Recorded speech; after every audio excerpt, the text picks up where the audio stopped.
Okay, just to show about my test with my boiler, gas pressure, supply a bobino burner. This boiler takes about 5 minutes to come to 2 bar. I'm open to the engine now, pressure decreasing. I'm going to slow down the RPM a bit. Now, I am testing a compound, 2-watt compound, an old one, to test what kind of flow rate it has.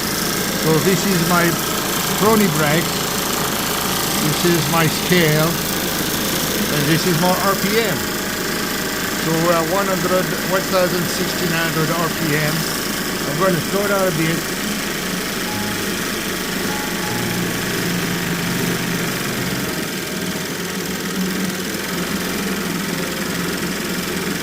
Okay.